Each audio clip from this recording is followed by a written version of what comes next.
Hello, and welcome to the Allergica audio presentation. In the next few minutes, we will discuss how viruses, bacteria, fungi, yeast, and parasites affect human health, and what we can do to protect ourselves from them. This entire project was actually inspired by a phone call I received from my wife when she was visiting her parents several thousand miles away. She told me that our eldest son had suddenly come down with a high fever, sore throat, and swollen glands. She asked me what I thought might be going on. I told her he either had a viral or a bacterial infection, most likely strep throat.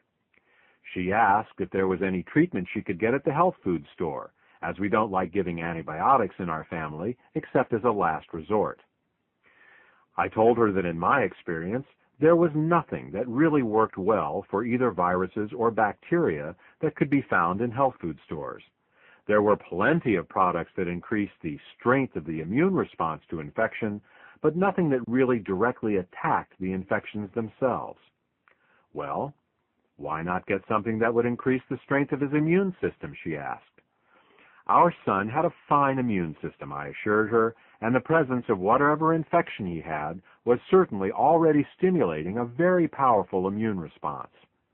Taking herbal extracts to increase the activity of his immune system would do nothing, as it was already on high alert, churning out antibodies, natural killer cells, white blood cells, and all the assorted immune agents that were appropriate for whatever infection he had. My wife was puzzled. I explained that all the products you find on the shelves of the health food store for colds and the immune system were beneficial to people with weak immune systems to begin with. What our son needed was something that directly attacked the infection itself, not an immune stimulant. If it were a virus, we would simply have to let it run its course, and if it was a bacteria, she would have to decide on whether or not to give our son antibiotics. Well, our son finally got over the infection, but the experience made me determined to create a broad-spectrum antimicrobial. I wanted something that would work regardless of the type of infection. I wanted to create the proverbial one thing that you would take to the deserted island with you. Specifically, I wanted something that went after the infections directly and didn't just stimulate an already stimulated immune system. How could I make such a product? There are literally thousands of different types of bacteria and viruses that make people get sick, and each of them would need to be addressed. I envisioned a mix of hundreds of exotic herbs from around the world, each addressing a different kind of infection. Luckily, the answer was much easier than I thought. It turns out that there is a single ingredient with the ability to directly attack almost every infection known to man, and it's found in the most unlikely of places, the humble raspberry. We'll talk more about what this ingredient is and how it works, but first, let's start with a little biological history lesson. It is currently accepted that man rests firmly at the top of the food chain. Unless we wander into the African jungle to be confronted by a lion, or go swimming in the mid-Atlantic and come face-to-face with a great white shark, we fear no animal. Even in these cases, we have technology to make us safe. We have guns to shoot lions and steel cages should we wish to get close to a man-eating shark and live to tell the tale. This invulnerability to other life forms is, however, an illusion. There are millions of creatures that have been feeding on us, and often killing us since the dawn of time. I'm speaking, of course, not of large and fearsome beasts with claws and fangs, but the tiniest of God's creatures. I'm talking about viruses, bacteria, fungi, yeasts, and parasites. Throughout human history, we have been at war with these infective microbes. They have colonized us, living in our skin, our lungs, our intestines, and our internal organs. Our bodies have become their homes and their food source. Early man could not attack these tiny creatures the same way he could attack a tiger or a pack of wild dogs. New strategies had to be devised. The discovery of fire and the subsequent cooking of our food was our first technological advance and major victory in our war against microbes. Parasites and bacteria were unable to survive the high temperature of our cooking fires, and so we became somewhat protected against parasitic infections of the intestines and bacteria like E. coli. The next advance was the observation that eating certain plants could help the body rid itself of certain infections.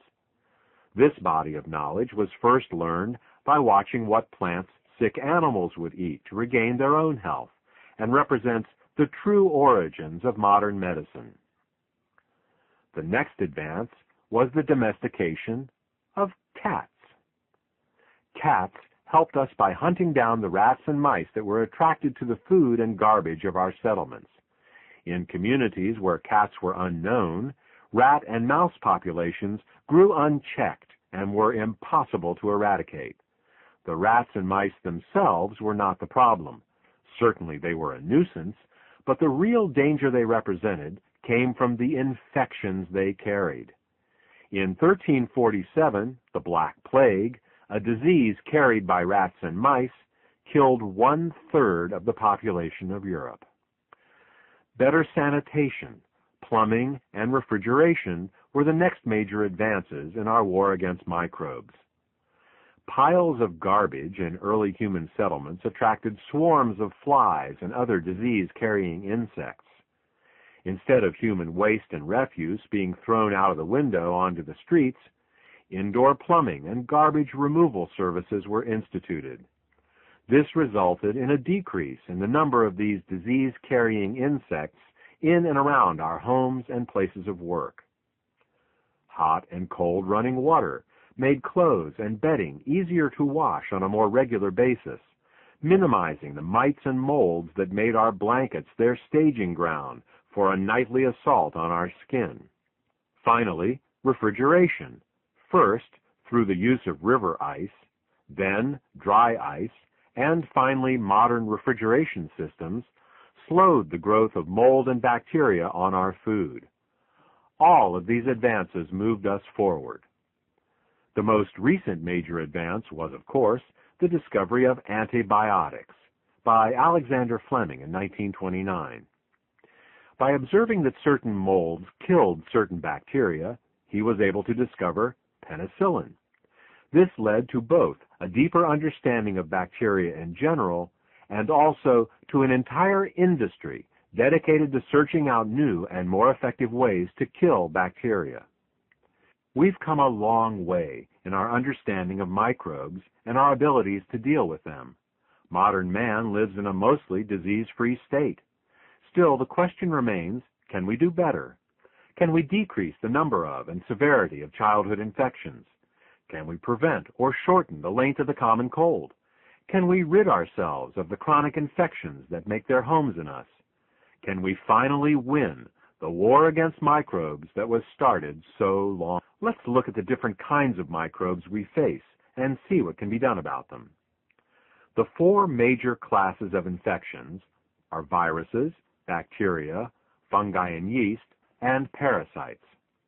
Let's begin with viruses. Viruses are among the most dangerous infections that we, as a species, have to deal with. Unlike other microbes that are typically spread by vermin or insects, viruses can spread directly from human to human through a sneeze or a cough. Smallpox killed some 500 million people last century, and influenza another 100 million in the 1918 outbreak alone. Now, with overpopulated cities where people are in close proximity, and given the ease of international travel, a single major viral pandemic would be much worse. According to the Centers for Disease Control, if another major influenza pandemic were to occur today, estimates are for 1 billion dead. While researchers work furiously to develop antiviral drugs, a truly effective broad-spectrum antiviral medication still eludes them. But we don't need to look to the apocalyptic to see the effects of viruses. Viruses are vastly underestimated as a cause of chronic disease today. It's not just the millions who currently suffer from viral infections, such as hepatitis C, AIDS, and herpes that are affected, but the average man and woman on the street. Everyone, without exception, is infected with the Epstein-Barr, cytomegalovirus, and herpes viruses. Most people are strong enough to keep these viruses from being much more than a low-grade nuisance, but they slowly eat away at our vitality, taking advantage of us when we are tired or under the weather. They are among the many opportunistic infections that wait for us to let our guard down. What is also generally unknown is that many of the conditions currently considered to be genetic in nature are in fact viral in origin. How does this mix-up happen? Firstly, viral infections are virtually impossible to detect, so unless you know exactly what you are looking for, you are likely to miss them.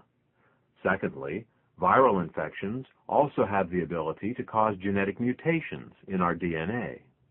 Thus, in some cases, the genetic mutation that a scientist points to as the cause of a disease is actually the result of a virus he cannot detect. Many people today who are told that they have incurable genetic diseases actually have very curable viral infections.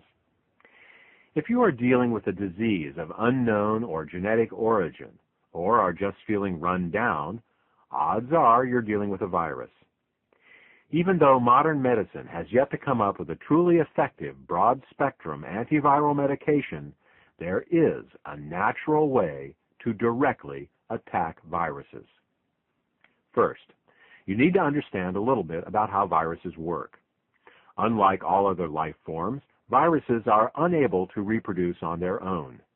Viruses reproduce by commandeering the machinery of our own cells, turning them into virus-making machines. Our own cells end up making the very viruses that can make us even sicker. While this is a very clever strategy for the virus, it does have one exploitable weakness. In order for a virus to reproduce and make us sick, it must first enter our cells. As long as it stays outside our cells, it can't hurt us. This is where we should focus.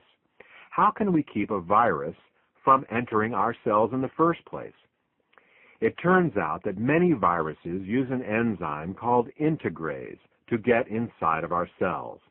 If we can inhibit the integrase enzyme, then many viruses won't be able to get inside our cells to reproduce. Now, back to our friend the raspberry. Ellagic acid, a compound made from raspberries, does just what we are looking for in our fight against viruses. Ellagic acid is an integrase inhibitor. If we take ellagic acid, we will be able to inhibit many viruses, known and unknown, from entering our cells and reproducing. Now let's turn our attention to bacteria. The antibiotic revolution made once feared diseases like tuberculosis, staph, and strep manageable and often curable. Well, at least they used to be. Massive overuse of antibiotics in hospitals and in livestock management has given rise to the superbug. The superbug is antibiotic resistant and very aggressive. The very bacteria we once thought we had beaten are now making a comeback and threatening to wreak havoc around the globe. Right now, 2 billion people in the world, or roughly a third of the world's population, have tuberculosis, and antibiotic-resistant staph and strep run unchecked through our hospitals, often infecting and sometimes killing patients who come in for routine operations. This is understandable. Bacteria reproduce so quickly and mutate so easily that developing resistance to any particular antibiotic drug was only ever just a matter of time. What we need is a way to stop all bacteria, not just one type or another. Moreover, we need to find a way to stop bacteria at a level that they cannot mutate around. The deepest level of any life form is its DNA. Is there a way to affect bacterial DNA without harming ourselves? It turns out that there is. Bacteria, like most life forms, coil their DNA molecule into a very tight ball. This coiling is required to fit the sometimes 10-foot-long DNA strand into a tiny bacterial cell. That's right, DNA can be up to 10 feet long, and it has to fit in a cell 30 million times smaller than its length. Now, what would happen if we were able to uncoil that DNA strand? What if we could pull on it like the loose string on a knitted sweater? You guessed it, the whole coil would unravel. When the DNA is coiled up, the information is accessible, but in an uncoiled state, the DNA would be unreadable. In this state, the bacteria wouldn't have the information required to run its basic life processes. In other words, the bacteria would die. Here's an analogy to illustrate how this works. Imagine that you want to build your first house by yourself. Having never done this before, you decide to go to the library to get some books on basic carpentry and architecture. Unfortunately, when you get there, you find that a minor earthquake has knocked all the books off the shelves into a disorganized mess on the floor. You know that somewhere in that mess are the books you need, but it would take months to find them. It's the same when you unspool the DNA of a bacterial cell. The information, in this case the DNA, is still there, but it is inaccessible, and the bacteria dies, unable to get the instruction on how way to accomplish this task. Ah, the humble raspberry. It saves us again. That same ellagic acid compound we get from the raspberry that keeps the viruses from entering our cells also causes the DNA of bacteria to unspool.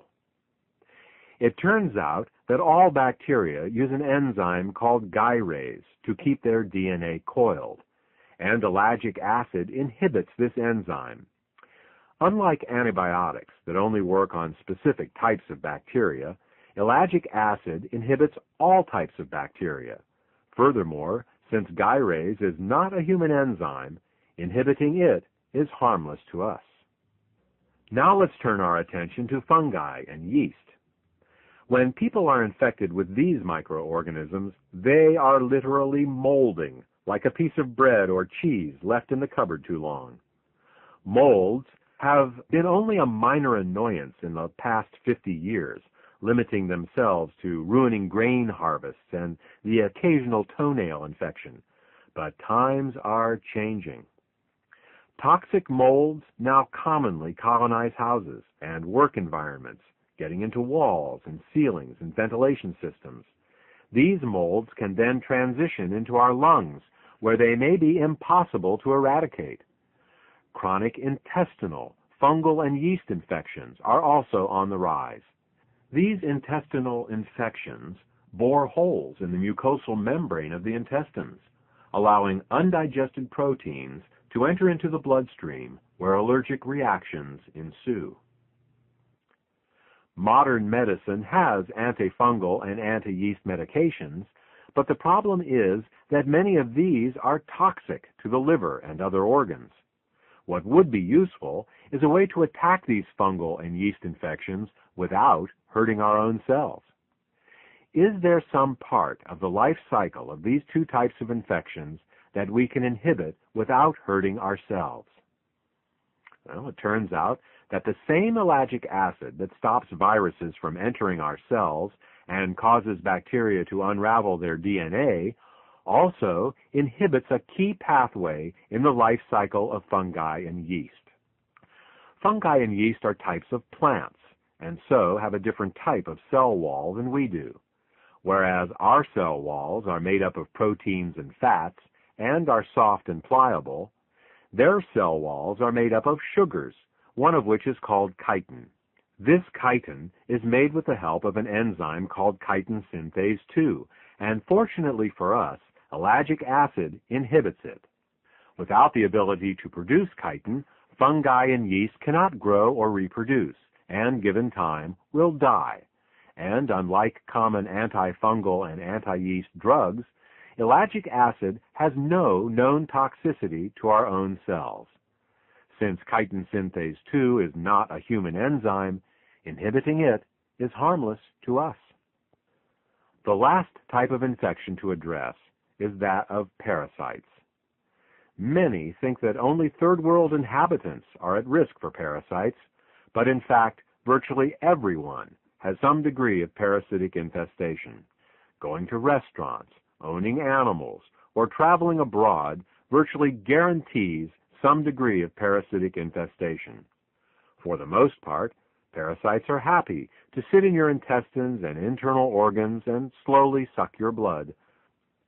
While there are many parasites that can kill a person, most parasites would rather suck as much life out of their host as they can without outright killing them. Parasites are the largest, smartest, and most evolved of the 4 infectious types, and so it makes sense that they have the best survival strategies. Unfortunately, most antiparasitic drugs have side effects worse than the symptoms of the original parasite itself. Is there some way we can deal with parasitic infections without hurting ourselves in the process? Again, ellagic acid and the raspberry come to our rescue. While the exact mechanism of how ellagic acid kills parasites is not fully known, it has proven itself against a number of different parasites. Current scientific thought suggests it has something to do with the glutathione reductase pathway, but that is beyond the scope of this presentation. This concludes our discussion regarding how ellagic acid can be used to suppress viruses, bacteria, fungi, yeast, and parasites. There is one more condition that ellagic acid has shown positive results with that we will discuss here, and that is cancer. In fact, if you look in the scientific literature, ellagic acid is better known for its ability to fight cancer than anything else. While there are several different ways in which ellagic acid both protects against cancer and helps fight against cancers that have already formed, the one we will discuss here is its ability to cause cancer cells to self-destruct. The technical term for this is apoptosis. Whenever a cell becomes cancerous, our DNA sends it a signal to self-destruct. This is one of the most powerful safeguards we have in preventing cancer, and it works the majority of the time. Unfortunately, it only takes one cancer cell capable of blocking this signal for a tumor to form. It is specifically those cells that are capable of overriding the self-destruct signal from the DNA that continue to grow and eventually form tumors. What ellagic acid does is to powerfully reinstate the self-destruct signal in cancerous and precancerous cells.